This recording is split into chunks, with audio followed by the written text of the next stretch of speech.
Damai Tuhan kita Yesus Kristus menyertai kita. Saudara-saudara, di hadapan Raja Yehuda yang bernama Zedekia dan utusan-utusan dari kerajaan tetangga, Nabi Yeremia sudah menyampaikan pesan Tuhan. Mereka diminta untuk tunduk kepada Babel. Dan untuk menyampaikan pesan itu, Nabi Yeremia menggunakan lambang. Ia memasang gandar di tengkuknya sebagai lambang yang berisi pesan, tunduklah kepada Babel, kenakanlah gandar yang dipasang oleh orang Babel, maka mereka akan tetap hidup.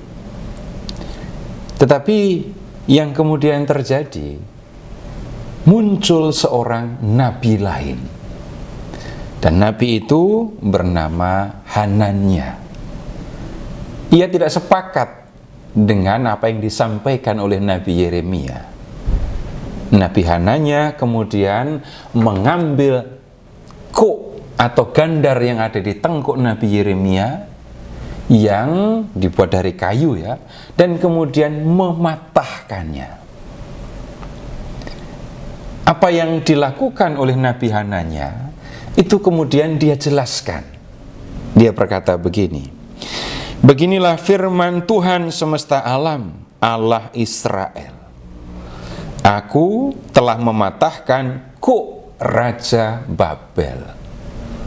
Bangsa-bangsa termasuk Yehuda itu sudah tunduk kepada Babel.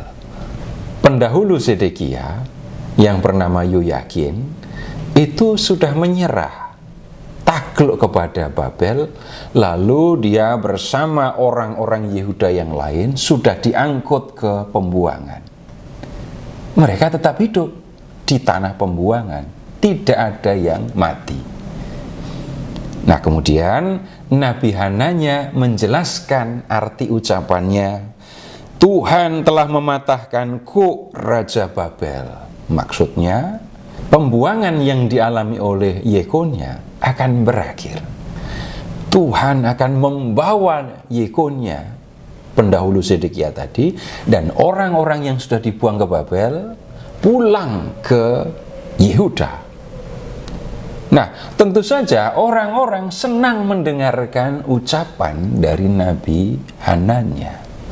Tetapi kita lihat bagaimana reaksi dari Nabi Yeremia ketika melihat Nabi Hananya mematahkan kuk yang ada di tengkuknya dan mengatakan pembuangan akan segera berakhir. Sesudah Nabi Hananya mematahkan gandar dari tengkuk Nabi Yeremia, datanglah firman Tuhan kepada Yeremia, pergilah, katakan kepada Hananya, beginilah firman Tuhan. Jadi Nabi Yeremia mendapatkan pesan dari Tuhan untuk disampaikan kepada Hananya. Engkau telah mematahkan gandar kayu, tetapi aku akan membuat gandar besi sebagai gantinya. Gandar itu memang normalnya dibuat dari kayu. Bayangkan kalau gandar dibuat dari besi, diletakkan di tengkuk seekor lembu. Ini akan memberikan beban yang sangat berat. Belum lagi lembu dipasangi gandar itu untuk menarik bajak atau untuk menarik kereta. Kalau gandarnya dibuat dari besi, maka lembu itu pasti akan sangat merasa keberatan. Lalu, apa maksud ucapan dari Nabi Yeremia? Kamu sudah mematahkan kuk dari besi, tetapi Tuhan akan menggantinya dengan gandar yang dibuat dari besi. Nah, kemudian Nabi Yeremia berkata begini, beginilah firman Tuhan semesta alam, Allah Israel. Kuk besi akan kutaruh di atas tengkuk segala bangsa ini. sehingga mereka takluk kepada Nebukadnezar Raja Babel. Sungguh, mereka akan takluk kepadanya, bahkan binatang-binatang liar pun telah kuserahkan kepadanya. Dengan mengatakan bahwa Tuhan membuat kok dari besi, Tuhan menegaskan ucapannya yang sudah disampaikan oleh Nabi Yeremia sebelumnya. Mereka diminta untuk takluk kepada Babel. Kalau mereka nggak mau takluk, maka Tuhan yang akan memaksa mereka takluk kepada Babel. Karena itulah Tuhan mengatakan, bangsa-bangsa ini yang mengirim utusan ke Yehuda itu akan takluk sepenuhnya kepada Babel. Nah, kemudian Nabi Yeremia tahu siapa sebenarnya Nabi Hananya. Dia bukan nabi yang sebenarnya dan dia tidak diutus oleh Tuhan. Apa yang disampaikannya palsu. Karena itu Nabi Yeremia berkata begini, Tuhan tidak mengutus engkau, tetapi engkau telah membuat bangsa ini percaya kepada dusta.